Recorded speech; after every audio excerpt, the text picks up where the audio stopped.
Bienvenidos a un nuevo capítulo de Edle Podcast, un proyecto de ediciones legales que permite facilitar y conocer a profesionales como el que tenemos el día de hoy de una u otra manera para nosotros poder entender el derecho de una manera más adecuada. Bienvenido, estimado doctor Santiago Reyes, nuestro invitado del día de hoy. Michelle Vladimir, muchísimas gracias por la gentil invitación a ti y a la familia de Ediciones Legales. Estimado doctor, nosotros para iniciar nuestro podcast siempre empezamos conociendo al profesional. Ujú. En el ámbito académico, profesional, ¿quién es Santiago Reyes? Santiago Reyes es un abogado de formación, estudió en la Pontificia Universidad Católica, posteriormente hizo algunos estudios de posgrado en Inglaterra, en Austria y en España, principalmente en temas de derecho a la competencia, nuevas tecnologías. Y en Austria particularmente hice una maestría en temas de derechos, perdón, en aspectos de anticorrupción, compliance y acciones colectivas. En el Ecuador vemos que está muy dedicado al compliance y justamente su empresa es Compliance Ecuador. En ese sentido, ¿cómo crees que es el momento actual del compliance en el Ecuador? El momento del compliance en el Ecuador ha tenido una evolución bastante particular. Eh, Te cuento que yo trabajé en una empresa alemana aproximadamente 10 años y cuando ya estuve de vuelta en el país, aproximadamente en el año 2011, 2012, Eh, el mundo del compliance era un concepto nada conocido, era bastante, eh, básicamente conceptual. Y cuando empecé un poco a darme cuenta cómo estaban las empresas con respecto a aspectos de anticorrupción, antisoborno, me pude dar cuenta que era mucha teoría, mucho desconocimiento, incluso mucha desconfianza a este tipo de herramientas, principalmente para mitigar riesgos en temas de anticorrupción y antisoborno. Algo novedoso, más que todo. Y sabes que ni siquiera llegaba a la novedad. Realmente era un tema muy, era como una selva, perdón que diga esta forma. Sí existían excepciones de algunos grupos empresariales ecuatorianos que durante toda su vida sabían claramente, eh, se habían fijado claramente cuál era una línea ética que debía manejar la empresa. Creo que en el Ecuador, a raíz de la reforma al Código Orgánico Integral Penal, en la década pasada y hace pocos años, cuando se incorpora el sistema de integridad como una circunstancia atenuante de responsabilidad penal, creo que cambia completamente el panorama. Ahora, también existen otros elementos externos al Ecuador que han ayudado a que muchas empresas empiecen un poco a incorporar la gestión de los negocios con integridad corporativa. Es así que tenemos directivas europeas que este instante, digamos, presionan regulatoriamente a sus cadenas de suministro y muchas empresas ecuatorianas que forman parte de esas cadenas tienen que empezar a cumplir esos lineamientos. Caso contrario, pueden llegar a perder mercado. Pero bueno, creo que empezamos justamente con cómo se configura esto, pero yo creo que la pregunta inicial sería, ¿qué es el compliance? Para que puedan entender en palabras más comunes nuestros seguidores. Mira, el compliance uno diría que es el cumplimiento de la ley, de unas políticas internas, de ciertas obligaciones voluntarias que ha adquirido, una autorregulación de la empresa. Muchas personas creen que es eso, y está bien, pero creo que hay un elemento adicional que vale incorporar al mundo del compliance, que es la integridad corporativa. Es el cómo las empresas empiezan a gestionar sus negocios a través de la integridad. Cómo en el proceso de decisiones de la empresa se basa principalmente en valores corporativos. Cómo el comportamiento de las personas que hacemos las empresas empezamos a discernir entre lo correcto de lo incorrecto. Entonces, el mundo del compliance, entendido desde un punto de vista legal, sí, es un componente muy importante, pero la integridad va mucho más allá. Claro, y en ese sentido, ¿qué sectores considera que han avanzado más en el cumplimiento normativo y en la integridad empresarial? Mira, yo te diría que dentro del Ecuador tenemos sectores altamente regulados. Por ejemplo, el financiero, las telecomunicaciones, los sectores estratégicos, que tienen una normativa muy particular. Y claro, deben cuidar cada uno de esos riesgos que puede llevar a escándalos reputacionales, a diferentes temáticas por exposición justamente con el sector público. Ahora, también tenemos muchas multinacionales que operan en el Ecuador, pero también estas empresas que forman parte de estas cadenas de suministro globales que cada vez más tienen exigencias de cumplimiento. Y justamente desde la experiencia, ¿consideras que hay algún error o confusión de parte de las empresas al momento de instaurar dentro de su organigrama empresarial algún programa de compliance? Sí, mira, lastimosamente hemos visto casos en los cuales muchas empresas adoptan modelos que no tienen una comparación a la ecuatoriana. Mm, No es una cultura de copy-paste, no es una cultura de llenarse de papeles, no es un efecto cosmético, no es un hacer simplemente la política, hacer un código de conducta, no. Creo que eso ayuda de una manera secundaria. Lo principal es realmente la alta gerencia, los dueños de una empresa quieren crear un sistema de integridad, quieren adoptar una cultura orientada a la integridad, quieren que el comportamiento de sus funcionarios se adopte justamente esas líneas éticas. Eso es lo principal. mm, Entonces, para resumir, no, el compliance no se llena de políticas, no es un código de conducta. mm. El reto principal en las empresas es cómo generamos una cultura de integridad a través de que las personas libremente puedan decir, por ejemplo, algo está pasando en la empresa, Mm. que ayuden a mitigar los riesgos, que ayuden a precautelar los intereses generales de la empresa, que el comportamiento humano de estos funcionarios se oriente justamente al beneficio de la empresa, no a los intereses Ujú. personales. Claro, entonces aquí hablamos de que no es simplemente llenar formularios o llenar matrices, sino ya es un cumplimiento, pero que tiene que ir desde la cabeza hasta el último empleado. Exactamente. Esto cae como un efecto cascada. Ujú, Si es que la cabeza, si es que la alta gerencia, si es que los propietarios no dan un ejemplo de lo que sería una línea ética de los negocios para la empresa, ¿qué podemos esperar de funcionarios que ven o un ejemplo contrario a la integridad? claro, o sea, el ejemplo pues tiene que darlo siempre la Así, cabeza, ¿no? siempre. Decimos en un hogar siempre los padres tienen que ser los que dan el ejemplo y en una empresa tienen que ser los directivos, los dueños, el directorio de la Así es. empresa. Y si es que no dan ese ejemplo y pese a eso quieren implementar un programa de compliance, un sistema de integridad, es un fracaso absoluto en muy corto tiempo. Y aquí podríamos hablar también del tema penal dentro de las empresas. Cuando no tienen sus programas de compliance, podría también haber una responsabilidad penal. Tú recuerdas que aquí en el Ecuador adoptamos Mm, que la concepción de la responsabilidad penal mm, para las personas jurídicas en el caso del cometimiento de un delito. mm, Esto no tiene más allá de 10 años en el país, tenemos un catálogo de delitos mm. y claro, tenemos un sistema de integridad que te permite atenuar la responsabilidad penal de las personas jurídicas. Eh, Creo que ese estímulo para que las empresas empiecen a implementar los sistemas de integridad puede ayudar. Mm. La evolución normativa en otros países ha hecho que los sistemas de integridad sean obligatorios para las empresas bajo ciertos parámetros. Estos parámetros como, por ejemplo, ingresos anuales, Mm, número de trabajadores, mm, mercados donde opera, si es que es una multilatina, una empresa ecuatoriana que opera en otros países, diferentes esquemas. mm. Entonces, creo que la responsabilidad penal sí ayuda, digamos, para que la gente empiece en las empresas a implementar los sistemas de integridad, pero no solo eso, sino que también muchas de las normas en materia anticorrupción son extraterritoriales. Es decir, una empresa ecuatoriana que hace negocios con una empresa americana, si es que el cometimiento de un acto, digamos, de corrupción se hace en el Ecuador, puede ser que el Departamento de Justicia o las autoridades americanas empiecen a investigar a la empresa ecuatoriana sobre el cometimiento de un delito. De hecho, muchos casos en el Ecuador que se han dado y han sido juzgados en Estados Unidos ha sido principalmente por normas americanas extraterritoriales. Claro, y hemos visto también casos que en el Ecuador no ha pasado nada, pero en Estados Unidos están siguiendo un proceso, incluso con extinción de dominio. Exactamente, Eh, caso de personajes políticos, incluso que en la actualidad se están llevando a cabo. exactamente. Pero recuerda, no es la única jurisdicción que tiene efectos territoriales. Digamos, en un contexto global, países europeos lo Ujú, tienen, otros países sudamericanos lo tienen.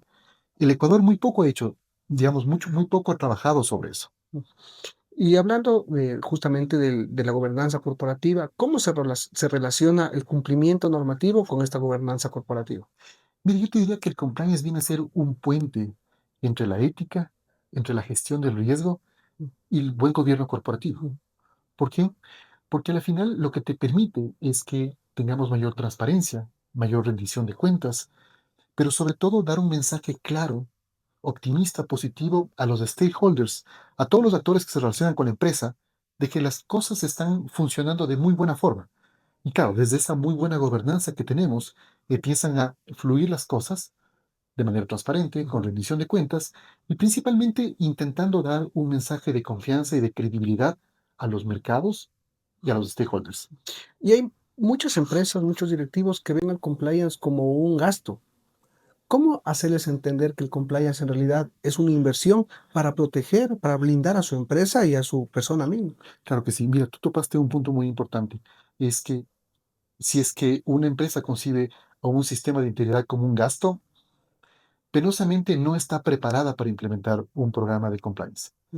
Si el sistema de integridad es un valor agregado, es un componente que te va a permitir mayor sostenibilidad, mayor gobernanza, entonces tiene muchos beneficios un sistema de integridad y en ese sentido, lo que tú bien decías, no es un gasto, es una inversión de futuro, de permanencia y de que los negocios que vamos a tener son realmente los que merecemos y debemos tener. Ujú.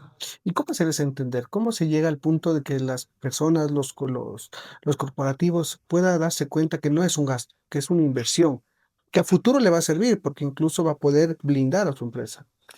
Mira, muchas empresas lo que están haciendo este instante es aprendiendo con los errores de otras Ujú. empresas. Yo creo que eso es lo que más nos pasa en los países latinoamericanos, ¿no? Que Sí, aprendemos del error. Y cuando viene la multa, a futuro ya cambiamos, pero no prevenimos. exactamente, somos muy reactivos. Ujú, Justamente somos post-mortem. ujú. Cuando ya ocurre el efecto, empezamos a tomar ciertas medidas para mitigar que no vuelva a ocurrir. De hecho, he visto muy buenas prácticas aquí en el Ecuador de empresas que, viendo, por ejemplo, casos en otros países, han dicho, yo no quiero que me pase lo mismo acá en el país. Ujú, Pese a que yo no tenga una obligación legal de implementar un sistema de integridad, recuerda que es voluntario, ujú. quiero subir mi estándar, porque es una carta de presentación, Claro, es un efecto de generar confianza y credibilidad en otros. claro, de traer incluso otros inversionistas, un mejor mercado. Así es. Y cuando nosotros hablamos que el compliance no se trata únicamente de cumplir las leyes, ¿cómo desde Compliance Ecuador ustedes logran llegar a una cultura de que la gente o las empresas entiendan que va a ser eso de lo que hablábamos, una inversión? Sí, mira, una de las cosas fundamentales que en Compliance de Ecuador buscamos generar es esta conciencia de que la papelería puede soportar cualquier texto, Ujú, pero en realidad se apagan las luces y culturalmente la empresa deja de tener, digamos, ese control de papel. Lo que nosotros buscamos es que las empresas empiecen a tener una cultura orientada a la integridad a través de ciencia del comportamiento. Es decir, de qué forma podemos llegar al discernimiento de las personas para que entiendan lo correcto de lo incorrecto. Entonces, nuestro trabajo principalmente está enfocado a un aspecto cultural de fondo, ¿sí? De hecho, tú puedes buscar en Internet con inteligencia artificial. De hecho, existe hoy mucha eh, tecnología de la información y comunicación que te permite hacer conductas, códigos de conducta a medida de una empresa. Sí, pero ¿cómo haces que las personas, que son la columna ujú, vertebral de una empresa, se mueva acorde a esa papelería? exacto. Y claro, el reto está ahí, Claro, el reto y viene también el tema de educación, por o sea, supuesto. educación en Continua. cumplimiento y no únicamente que sea una capacitación a medias, ¿no? Sino tiene que ser un programa de capacitación para que todos los empleados puedan seguir adelante y no se estanquen en el tengo que cumplir esto, esto y ya, sino que vayan un poco más allá. Claro que sí, es una formación continua. Recuerda, van a haber entrenamientos que son de carácter general. Entender, por ejemplo, cuáles son los valores corporativos de la organización. ¿Qué se entiende por una cero tolerancia al soborno y a la corrupción? Ujú, Sí, pero tenemos también entrenamientos particulares sobre cómo el departamento de compras debe manejar, por ejemplo, aspectos de ofrecimientos de un proveedor para ujú, obtener un contrato. De qué forma también la empresa puede poner ciertas barreras en sus relaciones con funcionarios públicos en el caso de que tengamos una petición de un tercero. Y ujú. de igual forma, para que mis funcionarios tampoco actúen fuera de la línea ética de la empresa. Ahora, es importante que esos entrenamientos, claro, va a depender mucho de la naturaleza de la empresa, porque acuérdate que un sistema de integridad una serie de procesos, indicadores, diferentes metodologías que también puede incorporar otras ramas del derecho, otros elementos adicionales, la protección de datos, aspectos de materia de derecho a la competencia, aspectos ambientales. Hoy en día se habla mucho de lo que es compliance y sostenibilidad, entre otros elementos. Entonces, claro, es un traje a medida, no existen estándares, no existen camisas grandes, pequeñas ni medianas, sino que es justamente un modelo hecho a medida en función de las necesidades de la empresa, donde en el sector que está operando. Y cuando hablamos de este compliance o este traje hecho a la medida de cada empresa, ¿se puede utilizar también inteligencia artificial, como ya decíamos? ¿Puede venir a apoyarnos en eso? Mira, sin duda la inteligencia artificial no es del futuro, es del presente. Hoy en día todas las personas, todos los seres humanos estamos utilizando, Ujú. pero hoy en día también se debate sobre la ética del ser humano que está detrás de la inteligencia artificial. Entonces, es cierto que va a ser una herramienta fundamental justamente en todo lo que es gestión de riesgos, en localización de patrones conductuales, diferentes temáticas en todo el mundo del compliance, pero la persona que está detrás debemos saber cómo su actuar ético está acorde a los intereses de la empresa. Claro, porque a la final la persona que está utilizando y que está imprimiendo el documento que me da la inteligencia artificial es el responsable. Así es. Claro, nosotros en ediciones legales, por ejemplo, desarrollamos herramientas de inteligencia artificial para abogados, que es un chatbot, un Ujú. ChatGPT, pero es especializado en normativa jurídica. Pero siempre recomendamos a los clientes. Conoce todas las leyes, pero el responsable es el que imprime y el que presenta ante una autoridad. Ujú. Entonces aquí también viene el cumplimiento ético, no de utilizar únicamente la inteligencia artificial como una salida rápida, sino que sea mi asistente que me da las herramientas, pero que yo al final voy a ser el que lo voy a aplicar. Exactamente, es un asistente que te va a ayudar en la gestión de tu trabajo, pero no es la persona que está, digamos, no es la herramienta que va a estar sobre ti, Ujú, sin duda, claro. sin duda. Y justamente tocando el tema de las tecnologías, inteligencia artificial, también hay plataformas que pueden alertar sobre riesgos en las empresas. ¿Ustedes en Compliance Ecuador también disponen de estas plataformas? Mira, tenemos algunas herramientas. Ahora, hay herramientas hoy en día en las cuales podemos poner tu nombre y en cuestión de 10 segundos sabemos vida, pasión y muerte tuya, Ujú, en base justamente a la conexión con bases de datos públicas. Entonces, muchas de las empresas nos están solicitando, por ejemplo, saber con quién hacen negocios. Hoy en ujú, día, la palabra crimen organizado, esta palabra compuesta, eh, cada vez más tiene un efecto en las empresas y es saber a través de una debida diligencia con quién voy a hacer negocios, ujú, quién es mi aliado estratégico, quién es mi proveedor, quién es mi cliente. ujú. Entonces, sí, sin duda estas herramientas nos ayudan a encontrar de mejor forma la información, sobre todo para prevenir, ¿sí? Acuérdate, son elementos de juicio a la final para la toma de decisiones. Claro, yo veo mucho los formularios Conozca a su cliente. Ujú. Justamente de eso hablamos, del formulario Conozca a su cliente, donde tenemos que poner nosotros como empresas, proveedoras de servicios o como clientes de alguna empresa grande, todos nuestros datos. O sea, eso al final sí está alimentando una base de datos. Por supuesto, pero recuerda que tal cual tú mencionas, el Know Your Client, Know Your Customer, a la final es un proceso de un momento, es como una radiografía, como una fotografía que se hace a quien estamos haciendo la debida diligencia de ese día. Ujú, Recuerda que la evolución de las empresas es constante. ujú, Entonces la dinámica hace que esta debida diligencia sea cada vez más recurrente. ¿Por qué? Hoy en día puede ser que en la fotografía de una debida diligencia la empresa tenga una muy buena calificación, ujú. pero pasado mañana tal vez haya tenido alguna influencia quizás de lavado de dinero o cualquier otra actividad ilícita. Claro, o sea, es como, o sea, siempre va a ser la fotografía del momento, Así es. pero va evolucionando. Incluso cuando hablamos de tema de delincuencia organizada y más, vemos que todos los delitos también evolucionan, más que todo la corrupción. Claro. Si ya se está descubriendo que una forma que tal vez algún servidor público o privado está haciendo o cometiendo un delito y ya se descubre, pues se modifica para que mute o cambie y ya no pueda ser descubierto. Ujú. Es verdad.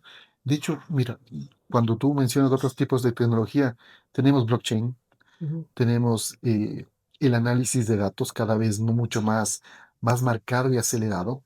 Hoy incluso tenemos plataformas de acción social rápidas.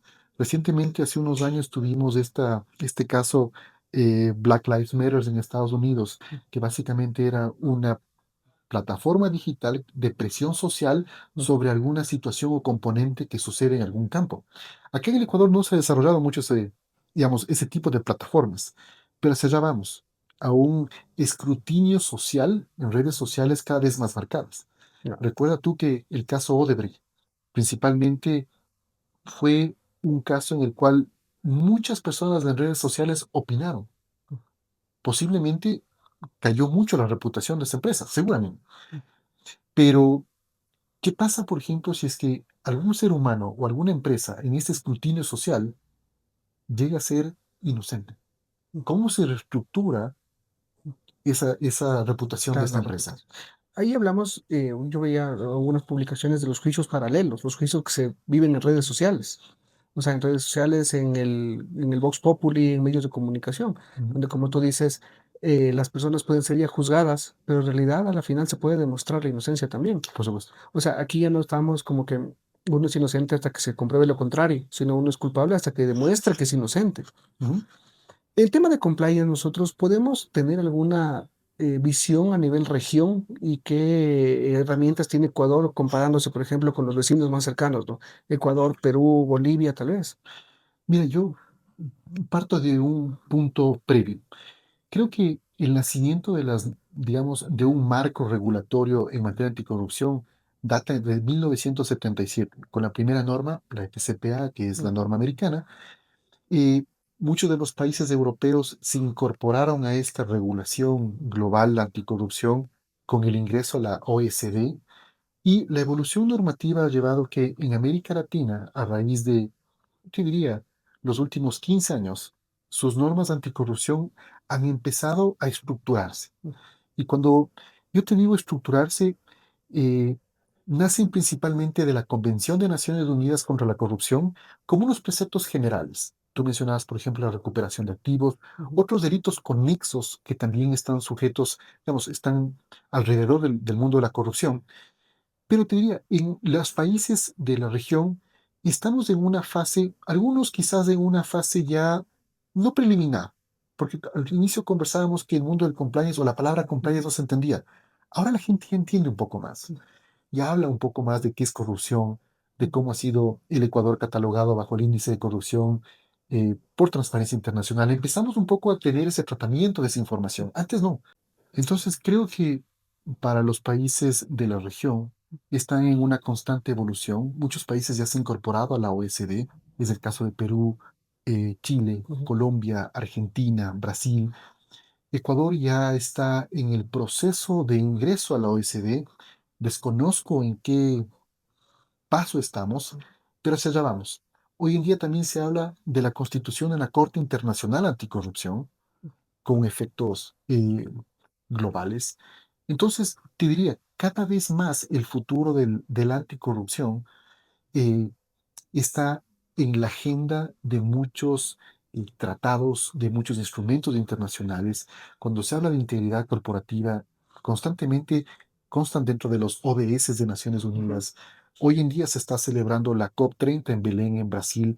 Constantemente se habla de la integridad, cómo las empresas a través de eh, digamos, de su concepción de integridad corporativa, toma decisiones frente al cambio climático, frente a diferentes temáticas alrededor que involucran a la empresa. Mm. Claro, y eso tiene que también, de una u otra manera, salpicarnos a nosotros como Ecuador y ponernos a la palestra internacional. Ujú. ¿Consideras que hay algún cambio normativo que se tiene que hacer a través de la legislación para que se pueda aplicar de manera adecuada el compliance? Mira, yo te diría que sí. Primero, recuerda que los sistemas de integridad la adopción en la empresa es voluntaria. La evolución normativa lleva a que ya algunas empresas en otros países tengan la obligación de implementar los sistemas de integridad bajo ciertos parámetros que comentamos antes.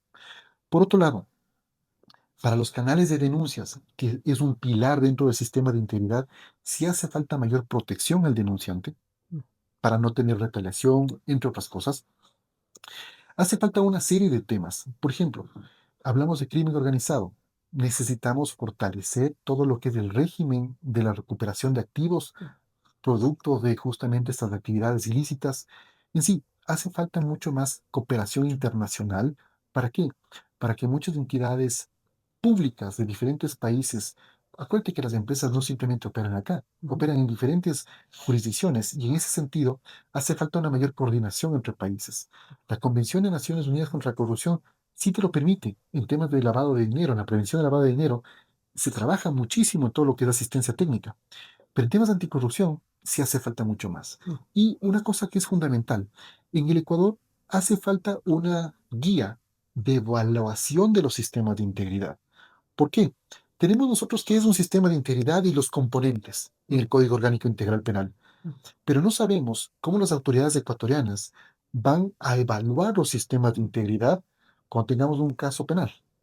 Entonces, por ejemplo, en Estados Unidos el Departamento de Justicia es el que determina qué se entiende, por ejemplo, por canal de denuncias, qué debe existir, qué debe pasar, por ejemplo, en una debida diligencia de terceros, cómo se mitiga riesgos, diferentes esquemas que te permitan fácilmente que las empresas adopten o implementen un sistema de integridad. Y si podríamos nosotros proyectar el compliance en el Ecuador de aquí a 5 años, ¿podríamos decir que estamos lejos de estas buenas prácticas que hacen en otros países? ¿O podríamos ya decir que en 5 años nosotros podríamos poco a poco ir cambiando nuestra cultura?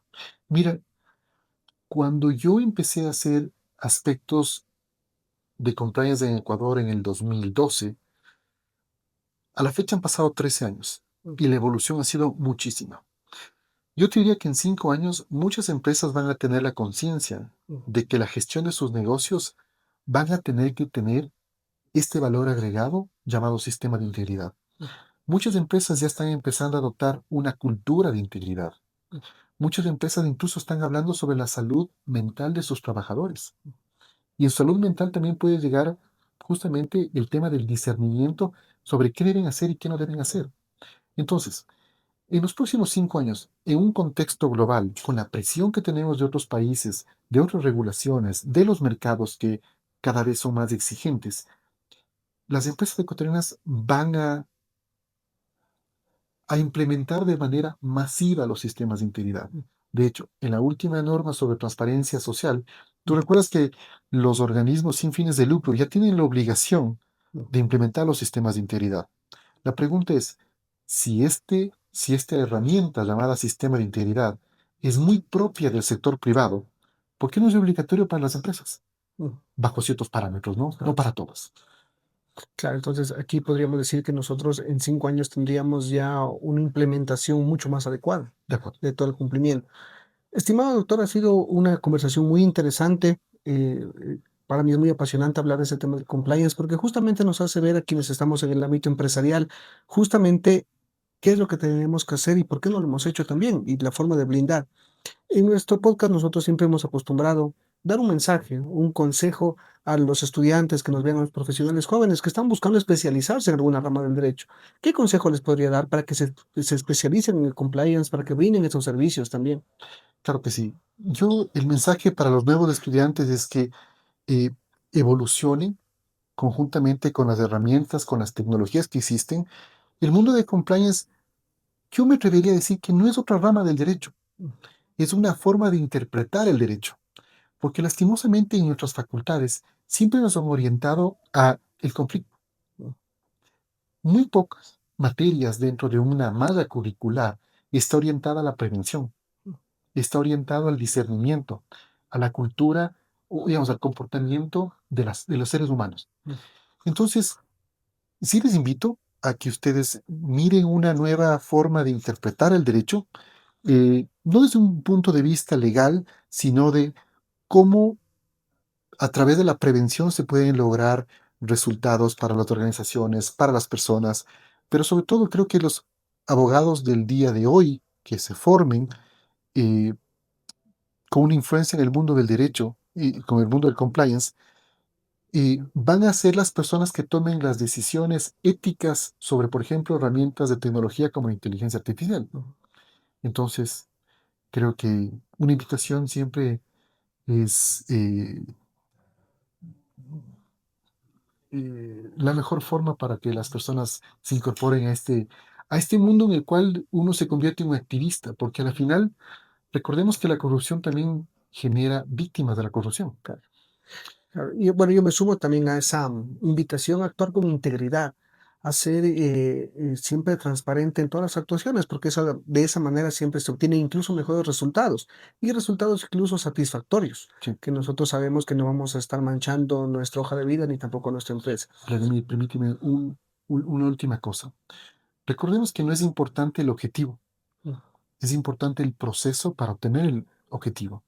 Entonces, una persona que actúa de manera contraria a la integridad, tarde o temprano ese objetivo se desvanece. mm, Tenemos casos como, por ejemplo, el ciclista Lance Armstrong, ujú, que hacía 7 veces campeones de la vuelta mm, al Tour de Francia, pero en el proceso que hizo, mm, se dopó. claro. En el mundo de los negocios y en el mundo jurídico ocurre exactamente lo mismo. Entonces, sí es una invitación a que las nuevas generaciones de estudiantes del derecho eh, se orienten justamente a ramas que les permitan entender de mejor forma el mundo del compliance. Claro, que el fin justo sea ese fin íntegro que estamos buscando, porque justamente en el ejemplo que decías del ciclista, luego le quitaron los títulos y se quedó sin nada. Así es. Entonces, claro, yo siempre suelo decir, incluso al equipo de trabajo de ediciones legales, tenemos que actuar de forma íntegra, porque incluso hasta de esa manera podemos caminar tranquilos por la calle, sin alguien que nos esté señalando con el dedo, ni mucho menos. Ujú. Estimado doctor, ¿dónde pueden encontrar o conocer más sobre Compliance Ecuador? Claro que sí. Tenemos una página web que es compliance.es. También estoy en mi perfil de LinkedIn como Santiago Reyes Mena. Y creo que esos son los dos principales canales de comunicación. Claro, están invitados a poder seguir las redes sociales del doctor Santiago Reyes Mena, así como también la página web de Compliance Ecuador, compliance.es, para que conozcan más de esta rama, de esta materia, pues que nos va a ayudar siempre a prevenir de una forma muy grande todo lo que tiene que ver con tal vez algún tipo de delitos o algún incumplimiento que se den en las empresas. Le agradezco mucho, estimado doctor, por habernos acompañado y a todos, pues, no se olviden de seguirnos en nuestras redes sociales, de continuar viendo nuestros podcasts, donde tendremos conversaciones muy interesantes y con un conocimiento tan alto como la del día de hoy. Muchísimas gracias. Muchas gracias, Vladimir, a ti, Ediciones Legales, por el espacio. Te presentamos Fiel Web más IA, tu aliado de inteligencia artificial. El componente perfecto para enfrentar todas tus dudas legales. Con el respaldo de Ediciones Legales, una empresa con experiencia en información legal desde 1989 y con cobertura en todo el Ecuador. Para profesionales, Fiel Web más IA es una ventana a una vasta biblioteca legal que ofrece respuestas instantáneas y confiables. Optimiza tu práctica legal con acceso inmediato a jurisprudencia y legislación actualizada. ¿No eres experto en derecho? No hay problema. Fiel Web más IA convierte términos legales en respuestas claras. ¿Dudas sobre un contrato de arrendamiento? ¿Preguntas sobre tus derechos laborales? ¿Dudas sobre impuestos y derechos sobre casos de herencias? Fiel Web más IA te orienta y te explica conceptos complejos en un lenguaje sencillo. Con Fiel Web más IA, la justicia y el conocimiento legal están a tu alcance. Confiable, simple, rápido y para todos.